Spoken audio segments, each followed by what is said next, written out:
Welcome to today's live IELTS class. My name is Adrian. I'm streaming to you live from beautiful Europe.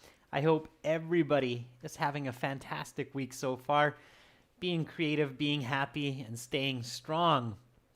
Hi Shah, Mamoon, Kabir, Manpreet Kaur, Kawal, Basati, Manatvir Singh, Violet Nguyen. Nice to see many students in the class. Manatvita, I think I'm right on time.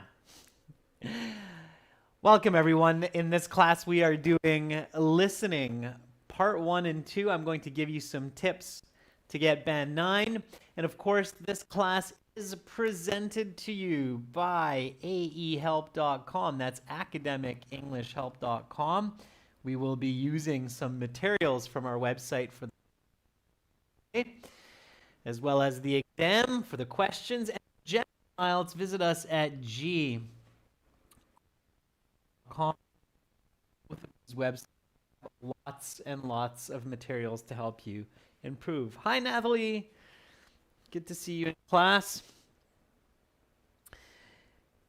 Students, you can also download our apps, Academic IELTS Help, link it to ahelp.com, a General IELTS Help app, links to gieltshelp.com, so you can learn through your mobile as well. Hello, Hassan. Good to see you as well. You're being very studious. It's nice to see that. If anybody has questions, send me an email to adrian@aehelp.com, and I will gladly answer your questions. My voice is cracking. Give me 1 second. Let me try to fix that.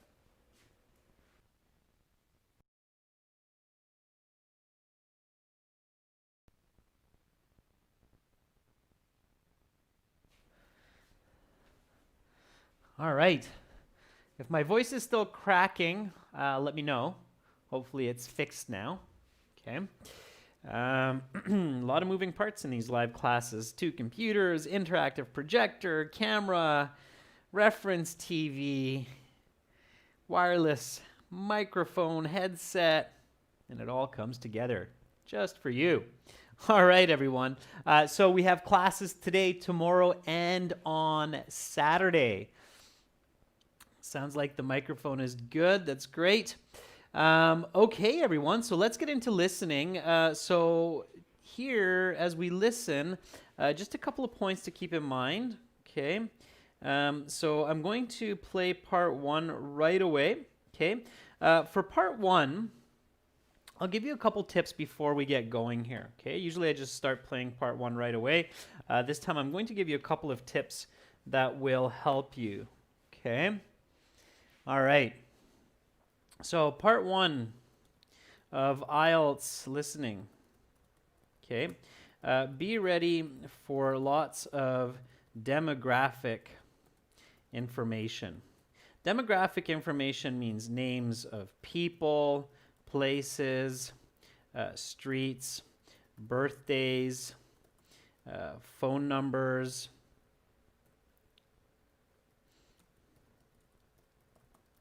address, postal code.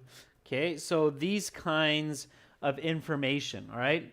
Part 1 of the listening has lots of this demographic type information where you have to listen and then write it down. Here's a tip for you. Okay. Tip number 1, be patient. So get the information down as soon as you hear it, but also wait for the repetition. In part 1, many answers are repeated. Okay? So don't panic if you don't catch the answer the first time. Just be patient. Oftentimes, they will say it again. Okay? So just pace yourself. Pace yourself. All right? Also, tip number 2, just another important tip. Do not panic if you miss an answer. Focus on the next one. Okay. Also, logic can often help you to figure out answers from the context. Okay, I'll show you what I mean by that as we do the listening as well. Okay, so keep these in mind. These are very, very important for the listening. Okay, tip number 3.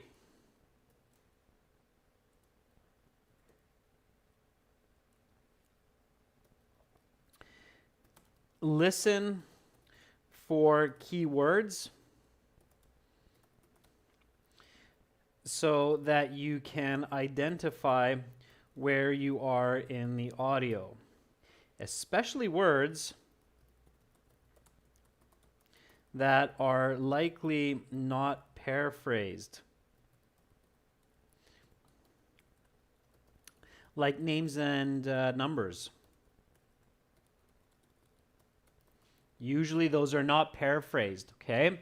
So you need to really kind of figure out where you are in the audio, because if you get lost, you can miss a lot of answers. So listen to some keywords like names and numbers. Also, last tip before we start to listen to part 1, tip number 4 is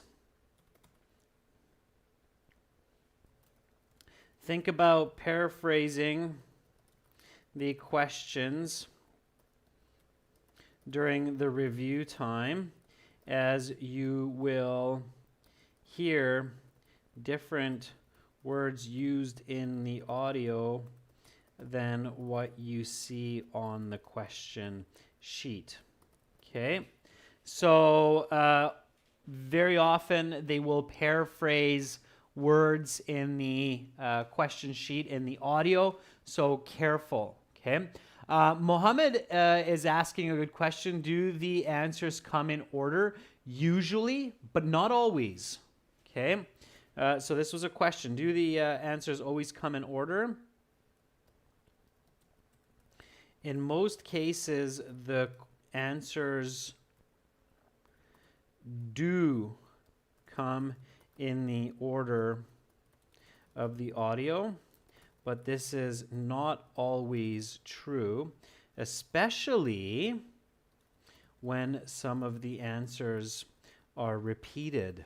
Okay, so sometimes what will happen is you'll hear the answer for a question, like let's say for question 3, you hear the answer. Okay, and then for question 4, afterwards, you hear the answer. Okay, and then suddenly there'll be some audio here that'll give you the answer for question 3 again. So suddenly you think, oh, did I just hear the answer again, or did I just hear it for the first time? So careful with that. Sometimes if you miss it the first time, you'll get the answer after you get another answer again. Okay, so there can be a little bit of, I don't want to say trickery, but a little bit of confusion as to the order of the answers. So careful with that. Okay. Shub Sharad says, what is paraphrasing? Paraphrasing means to say the same idea in different ways. So paraphrasing means that in the question sheet, you might see the word go, but in the audio, you're going to hear the word leave. Okay. Or don't stay. Okay. So there are different ways to paraphrase. They all can mean the same idea, go, all right?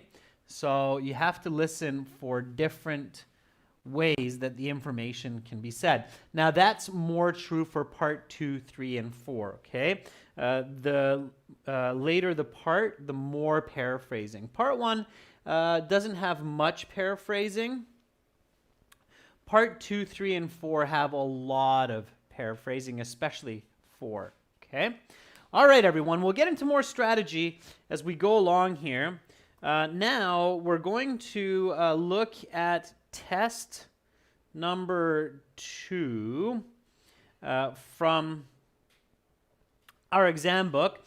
For those of you that have our premium package on aehelp.com or gieltshelp.com, listening is the same for the academic and the general. This is going to be CD3 on your website or in your application on your mobile, okay? All right, everyone. So I'm going to play the audio through my headset microphone and my Bose speaker here. If it's quiet for you, please turn up the volume. If you have a headset, use it.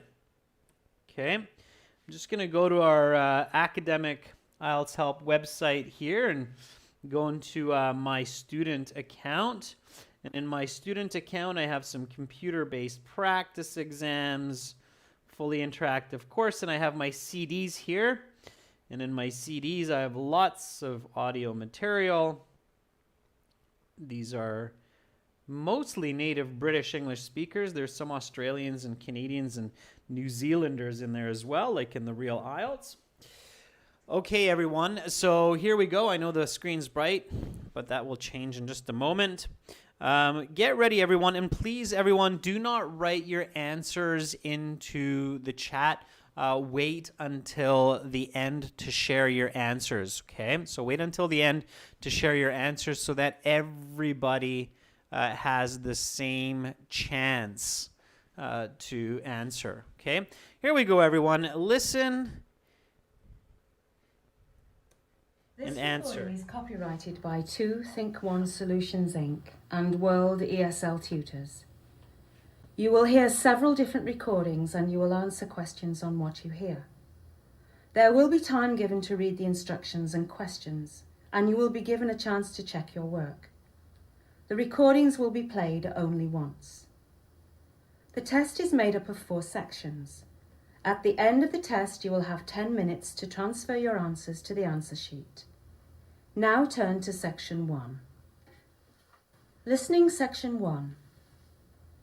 You will hear a conversation between 2 women as one of the women registers her daughter for nursery school. First, you have some time to look at questions 1 to 5.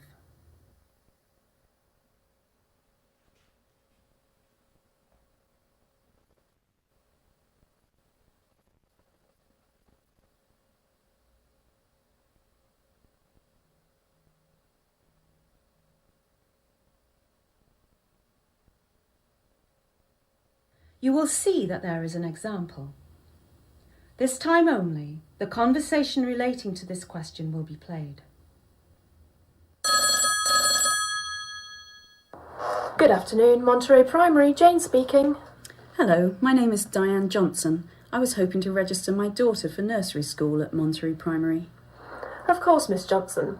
Would you like to register your daughter for full-day nursery school, or half-day, or full-day plus after-school care? Oh, just the half day. I don't think Matilda could handle a full day away from home just yet. The woman says she would like to register her daughter for half-day nursery school. So A has been indicated for you. Now we begin. You should answer the questions as you listen, because you will not hear the recording a second time.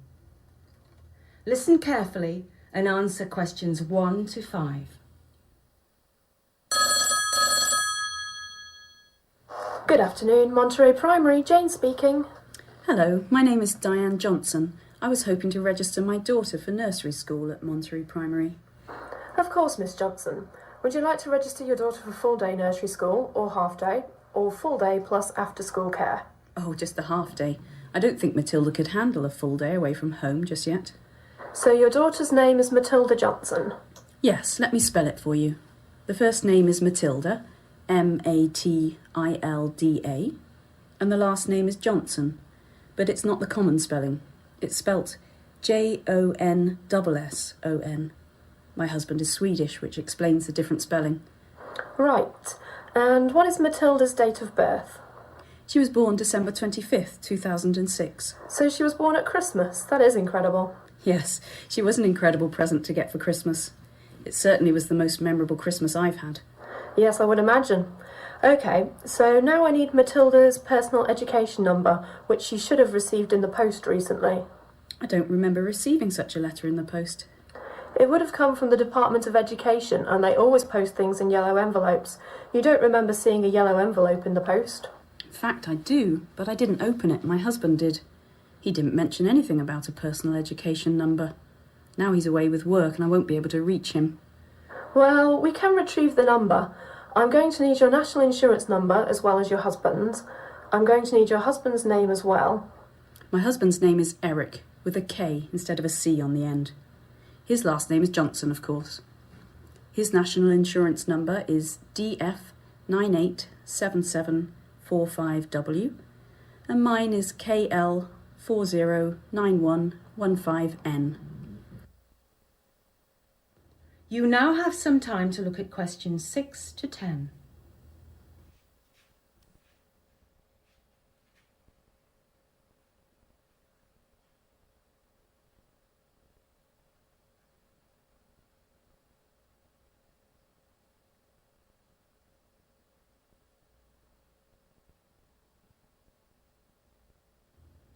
Now listen to the rest of the interview and answer questions 6 to 10.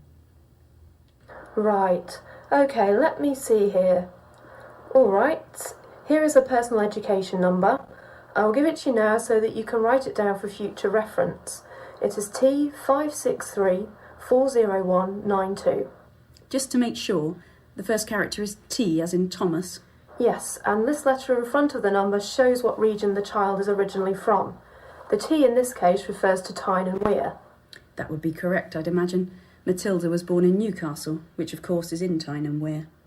Okay, so we have all the information about Matilda that we need. She is now registered for half-day nursery school in September. Do you have any questions? Yes, I do.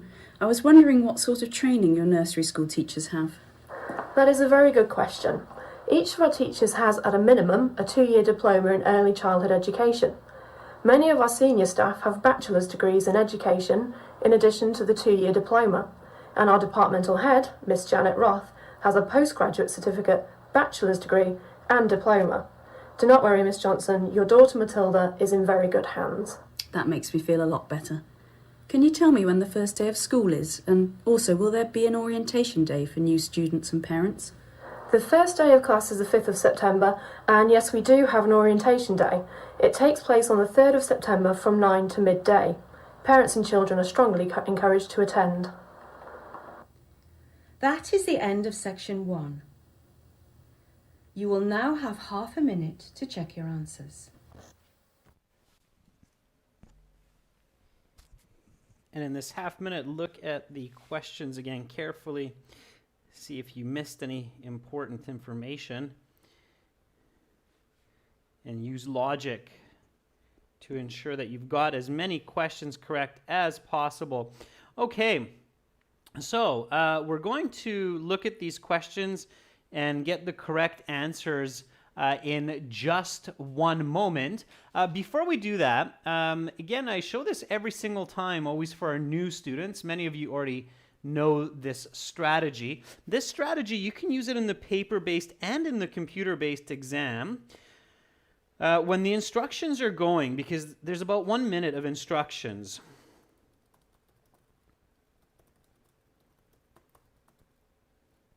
Instructions as the listening starts. So it is a good idea to quickly take a look at the topics of part 3, 2, 3, and 4. Now, sometimes students have said that the examiner says, hey, don't look at the other screens. But most of the students, when I tell them this strategy, say that, yeah, it works, and they've done it before. Okay? So it's a good idea to do this just to get an idea. Okay? So this will help you think better. What was part 2 about? So what do you think part 2 is going to be about? Okay? SWAT, do the computer-based exam if you are proficient and can type in English without looking at your fingers. Do the paper-based exam if you cannot do that. Okay? Mahbouba, you don't need to look at all the questions, just the first couple sentences. So I'll show you what I mean, students, just so, okay? So if I flip the page to part 2, which I can do very quickly in the paper-based and computer-based exam, then here, all I need to do, I don't need to look at this. I just look here. University opened, shut down, buildings were constructed. That's enough for me, okay? And I stopped for about a good 6 seconds here. So you should have seen this and figured it out. If you were just looking into space, you were not using the right strategy. So what is part 2 going to be about? What do you think, just by looking at this information? Okay. Keep it simple. What do you think part 2 is going to be about? So Mohammed says something about a university. Okay. So I would say university information, or information about a university.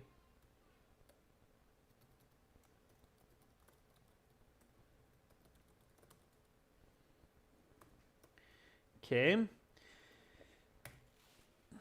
All right. Yeah, son. So information about a university. Okay, so you can think about that now. What was part 3? So again, for part 3, I stopped for a good 6-7 seconds so that you can think about it. Okay. Muhammad says Egyptians, pharaohs, maybe some part of history. Okay.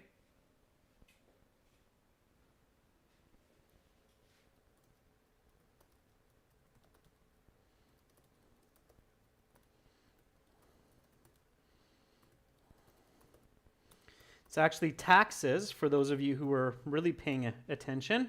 Okay, and part 4. What was part 4 about? Ah, very good. So Muhammad says, I caught that one. It was Isaac Newton. Yes, very famous scientist. Always says, that was Newton. I got that one. Okay, good. So this is a really important tip, really important strategy. Okay, part 2, 3, and 4, they're much more challenging than part 1. So you want to start kind of getting an idea about those parts. Okay. All right, now you don't have an example anymore in the IELTS listening since this year. Okay, there's no example for part 1. There never was for the other 3 parts, but there's no example at all now. Okay, so here you had an example, and it was what nursery school registration option does the woman choose, and it's half day. That was the example. You don't have that anymore. It goes right into part 1. Okay, so here for part 1, you're looking at this question: what is the woman's husband's nationality? So you're listening for some nationality. What was the correct answer? A, Swiss, B, Swedish, or C, Swazi? Okay, B. Good. The answer is Swedish. It's B. And you should have been listening for one of these because they're not going to paraphrase, okay? So there's no paraphrasing.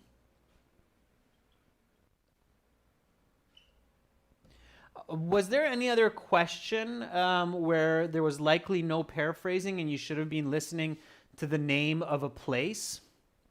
Anybody? Was there any other question in this listening 1 where you should have been just listening for the name of the place? Because you can't paraphrase. They're going to say the exact same name. Okay, they're not going to say it in a different way. They're going to say it the same way. Was there any other question like that in this part 1? Okay, the trick for multiple choice is you're listening for the answers. Yeah, Moria, very good. Moria says Newcastle. Very good, students. All of you who got Newcastle, absolutely. So where the girl was born, and that was here, Newcastle, right? It was the same one. Yeah, Sammy says the daughter's birthplace. Very good, Sammy. Fantastic. So you were looking for the place there. That's going to be paraphrased. You're actually going to hear it. So you're listening for that place. Okay, they said Tyne and Weir, and then Newcastle. Fantastic. I'm really happy to see many of you picked up on that. That was one of my tips before we started this listening, right? Was when you see a place, listen for it because they're not going to paraphrase it. So it was B, Swedish. Okay. Next one, how is a child's personal education number normally received? Now here there was paraphrasing. The woman says, I usually send the number by post. Very good. It was A. So usually through a letter by post. Yeah. So I usually send it by post. Very good. Okay, the answer was A. Again, here you should have been looking at the multiple choice, changing it into a statement instead of a question, and then paraphrasing. So the child's personal education number is usually received through blank, through the post. Okay, so an important tip for multiple choice: think about the statement, not the question, and change with paraphrasing, simple paraphrasing for part 1. Okay. All right, why is the husband out of town? So the husband is out of town. Now the woman here says, oh, my husband is away for work. Very good. So in your answer sheet, it's multiple choice. Don't write work. If you write work, you'll get it wrong. Just put the capital letter B. Okay? He's not away on vacation. He's away on work. Okay? All right. Very good. Number 4, now with these kinds of questions, you want to spend a little bit more information. Logic can really help you with these. So which 3 pieces of information are required to receive the child's education number? The woman's personal insurance number? I don't think they need that. Okay. The husband's personal insurance number? No. If they don't need the woman's, they're not going to need the husband's. The answers are C, D, and F. Okay. They already have the woman's name from the introduction. So C, D, and F. These ones you can cross off right away. The school does not care about your personal insurance number, what happens to you if you get injured. So just C, D, and F. Okay, and they already have the woman's name because she introduced herself at the very beginning. All right, so logic for that. Okay, number 5, how is the husband's name spelled? Eric with a CK, Eric with a C, or Eric with a K? Yeah, Mohammed, logic will really help in IELTS listening. You can get a lot of questions correct just by logic alone. Okay, it's spelt with a K, so C is the correct answer. The woman says, my husband is Swedish, so his name is spelt with a K instead of a C. Okay, K instead of a C. So C is the correct answer. Okay. Number 6, what is Matilda's personal education number? Is it A, B, or C? Here you had to be careful about the differences. Okay, in these. Yeah, Abisha, welcome to our group of members. Thank you for joining. Send me an email. I'll send you a perk. Okay. Yeah, it's A. A is the correct answer. Again, you have to be patient. So this was a good example of that patience. Remember what I was saying? Students, be patient because they will explain the answer. So the woman says, just to make sure, is that first letter a T, as in Thomas? And then the woman says, yes, it is. It shows the place where the child is from, Tyne and Weir. Okay? And there was no second letter. It was just one letter and then all numbers. Okay?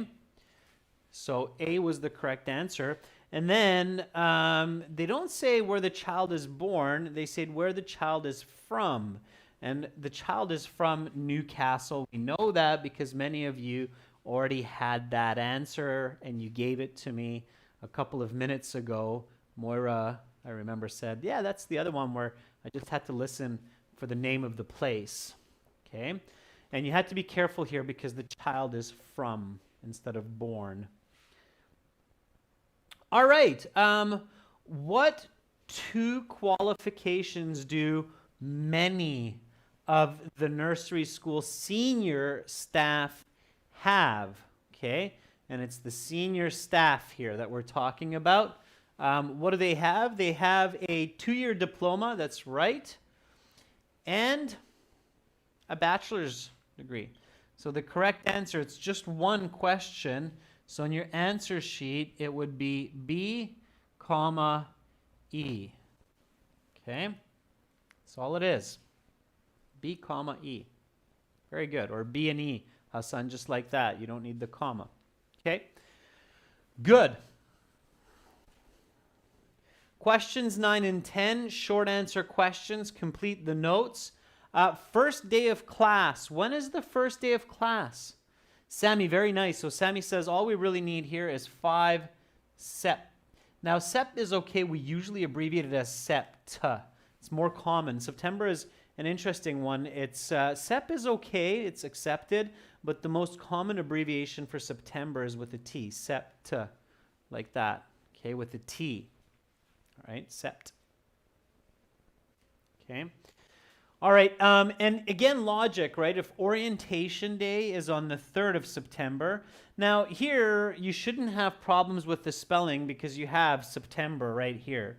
So if you really want to be like, okay, I'm going to write this one out, you have the word right here. They give it to you, so no mistake here, okay? So the first day of class is always after orientation day. It wouldn't make sense to do orientation day first, right? And then here for number 10, a lot of you are giving answers already. It's parents and children, plural. So this is also plural. You need the S. If you have no S, if you just wrote parent, you'll get it wrong. So careful. Good, Carolina. Good job, Rashika. So parents, okay? Plurals. Very good. Count up your score for part 1. Your aim is at least 8 from 10, okay? You should not be dropping more than 2 marks for part 1, okay? If you're dropping more than 2 marks for part 1, that's trouble because part 2, 3, 4 get more and more difficult. So it's much easier to make mistakes. So you want to get at least 8, hopefully 9 or 10. Okay? All right? So if you've got 8 or more, okay. If you've got 10, that's the right approach. Okay, everyone, let's do part 2. Let's get right into it. So I'm just going to get you moving here. Remember the same tips as I gave to you for part 1, okay? So track the audio, listen to keywords, numbers. So you see some numbers here, okay? Careful with paraphrasing, all right? Don't get lost, and you'll do just fine. Okay, everyone, again, don't share your answers until the end. Keep them out of the chat. Put them into a separate document. Give everybody a fair chance, all right? Here we go, everyone. Here we go with the next part.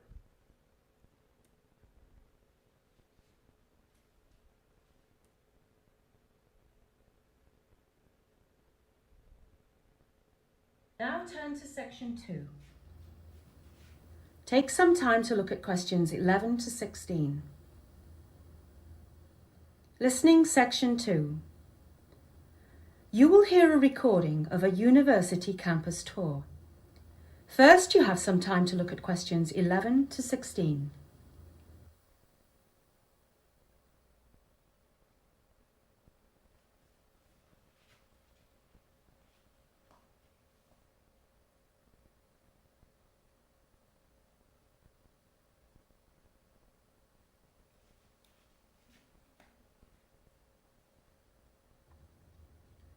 Now listen carefully to the interview and answer questions 11 to 16. Good afternoon, everyone. If you are here for the university campus tour, you are in the correct place. There are 2 purposes for this tour. For prospective students, you get to see the campus where you may be studying in a few months, and you get to learn some interesting information which may convince you to look favourably on our university. For parents, you get to learn what life is like at this university, so you know where you are sending your kids off to this autumn. Before we start the tour, I'd like to give you some background information. This university was originally opened in 1686, although from 1745 to 1805 it was shut down due to a lack of funding. The university is composed of 23 buildings which were built in one of 3 periods. There were 4 original buildings in 1686. A dozen more buildings were constructed in the period from 1805 to 1815, and the final 7 buildings have been added in the past 10 years. So there is a fascinating mix of 17th, 19th century and quite modern architecture. The first building we are going to look at is called the Prescott Building, named after the university's first chancellor, William Chester Prescott. As you can probably tell, this is one of the university's original buildings completed in 1686. The building is actually quite unique in shape. It is approximately 40 metres long while only 8 metres wide. It also has these interesting circular areas attached to each corner, 4 of them in all. These 4 circular areas each house a large bell. None of the bells work today, however. As we walk in the door, I'd like to point out all of the beautiful Persian carpets on the floor. These carpets were donated to the university by a former student almost 150 years ago. It is very common for former students who have done well in life to give back to the university. Some give money, some give land, some give gifts such as Persian carpets. One former student even gave the university his pub after he died. By the way, that pub, which is located at the intersection of 3rd Street and Pine Avenue, gives students of the university a 30% discount. Now, if that's not a selling point for this university, I don't know what is. On a serious note, it is our outstanding education which makes our university a top competitor on the global front. You now have some time to look at questions 17 to 20.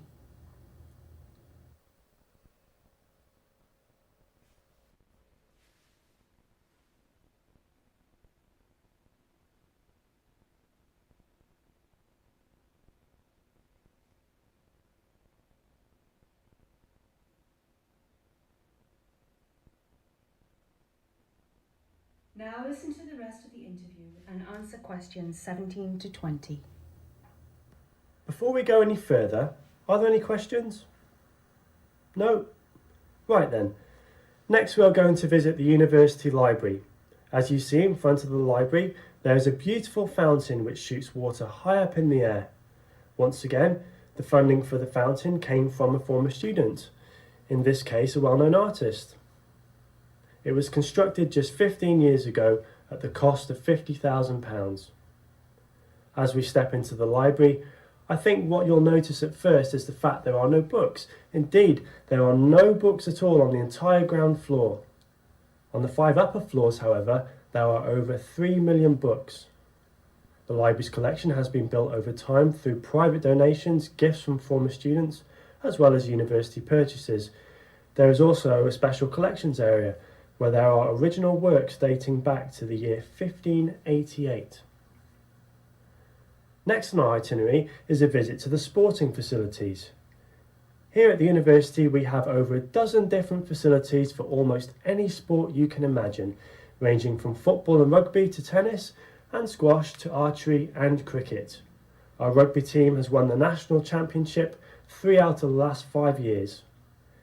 As you'll see on your left is a famous wall where we put pictures of. That is the end of section 2. You will now have half a minute to check your answers.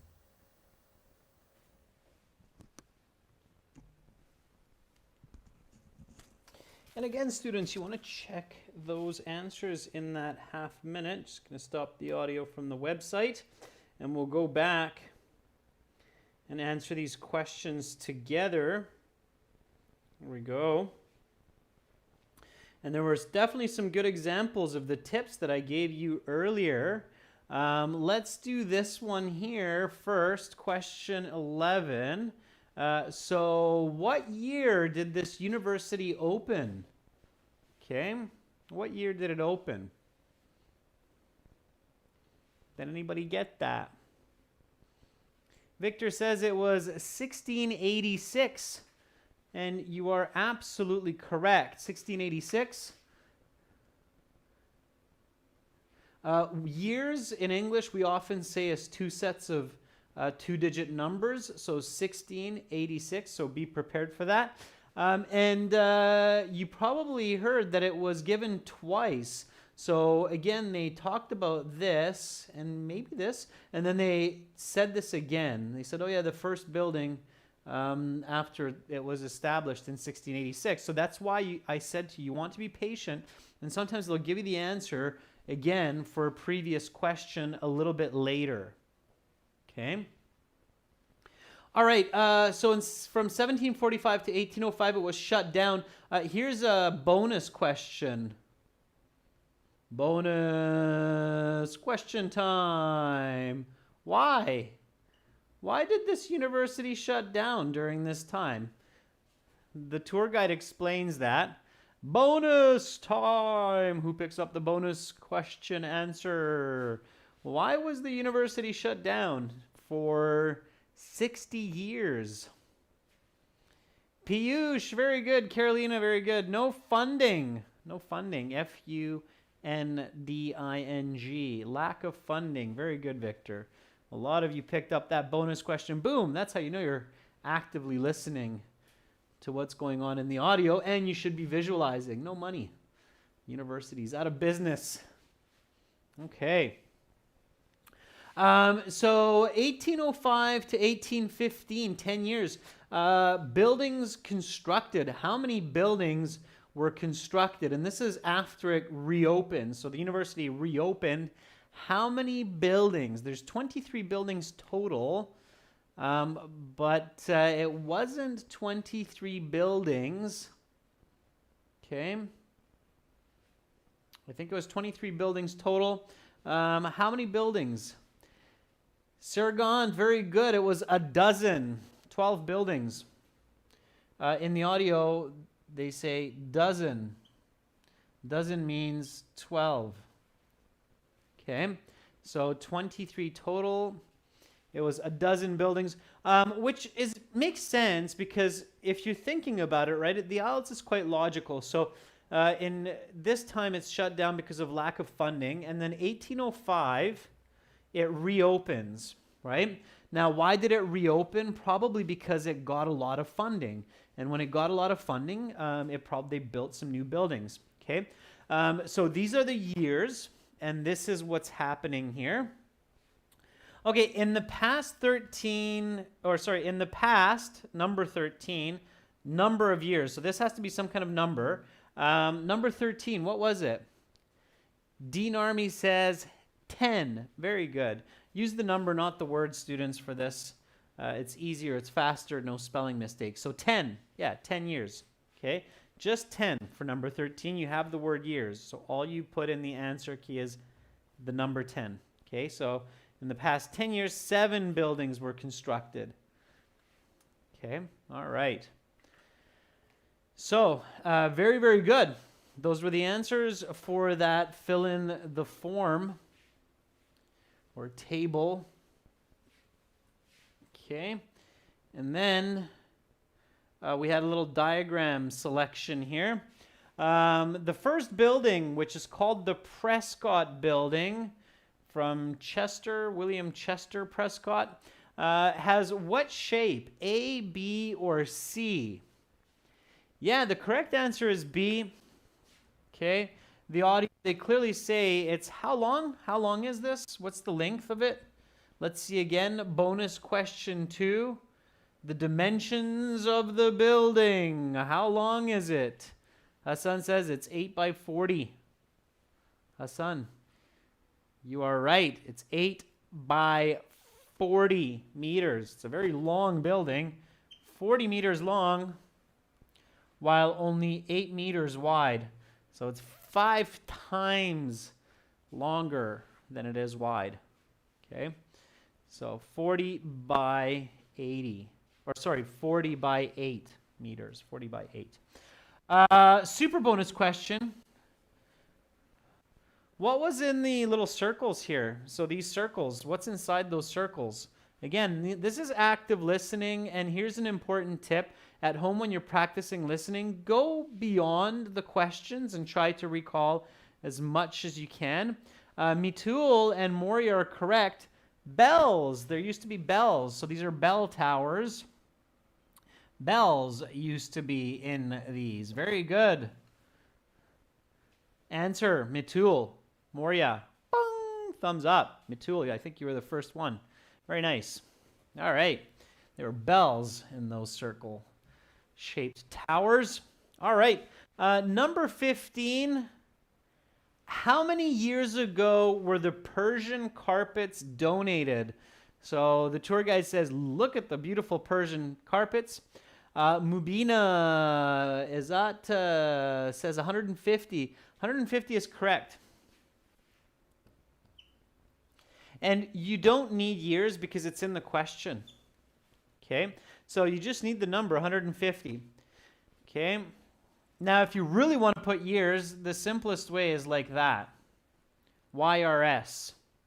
Okay? But you don't need it because you have 150 years. Okay? It's not months ago, it's not decades ago, it's years ago, so you only need the number. Okay? All right.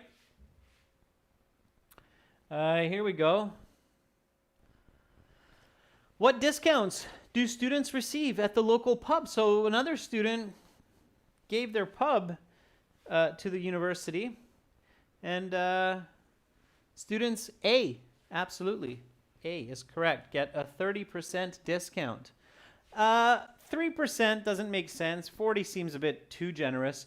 30%, that's decent, right? $9 beer costs $6. Alcohol is very expensive in most English-speaking countries, such as US, Canada. Well, US is actually a bit cheap, but UK, Canada, it's quite expensive. So it doesn't pay to drink. Okay, here we go. This was the next half of the listening. You had to fill in the answers, and it was a summary completion. So in front of the library, there is a beautiful fountain. That's right. Sami, Kawal, Hassan, Harshdeep. Yeah. Make sure that you spell it correctly. Fountain. And it's so it's not fountains, but it's just fountain. Okay? Careful with your plurals. It's a beautiful fountain. If you put S, you'll get it wrong. Okay? Inside the library, the ground floor has how many books? Yeah, Harshdeep, too bad you can't do emojis on the IELTS, but yes, that's a fountain. Okay. There's no books. Has no books. N-O. No books. Or 0, Catherine. That works. 0 books. Sure. Okay. The upper floors, however, this actually helps you figure out that this is 0 or no. Okay. However, house over 3 million books. The collection was built by donations, gifts, and university purchases. Additionally, there is a number 19 was a very challenging question. It's for Band 9 students for sure. Special collection is almost correct. It's special collections. You need the S too.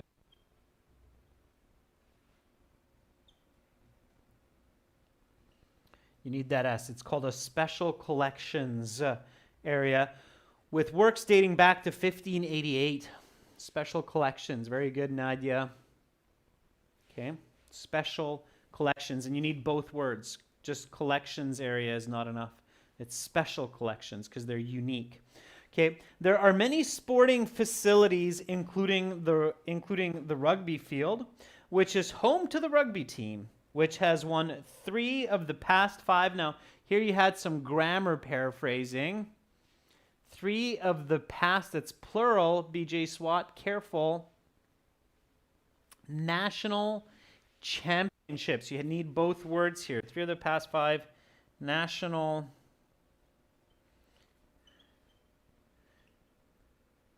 championships. Okay. All right. Good job, everyone. National championships. It's a plural. It has to be an S because it's 3 of them. Okay. All right, everyone. Count up your scores for part 1 and 2. Now, the trick, if you need a band score 6.5 or more, is for part 1 and part 2, you should have a band score, so you should have a score, a raw score of 16 or more if you're going for a band 6.5 or higher for the end. Okay, so you need a raw score of 16 to 20. Okay, if you're under 16, you got to be careful because the toughest two parts are coming up. Part 3 and Part 4 are still coming up. So you got to be really careful. If you're under 16, if you're under 14, you are in trouble. Okay? If you're under 14, you're in trouble. If you're somewhere between 16 and 20, you're okay. You can still get a good score. Okay? All right. Students, Part 3, Part 4 coming up tomorrow at the same time. So if you want to figure out your end score and you want to, of course, do the more challenging parts, which you should, come back tomorrow at the same time. I will be here and giving you some more strategies. If you want more of our listening and our exams, we have 6 full practice exams for you on our websites with lots of video for strategies and interactive tests. We also have our apps. We're one of the most known companies in the world for IELTS preparation. Academic IELTS, aehelp.com, General IELTS, ieltshelp.com. Have a fantastic rest of your day. Good luck on your exam tomorrow, Raveen. I'll keep my fingers crossed for you. Take care, Carolina. Goodbye, Akse. Thank you very much, everyone, for joining me. I'm Adrian, signing out from Budapest for now. Hopefully, I'll see you all tomorrow. Bye-bye.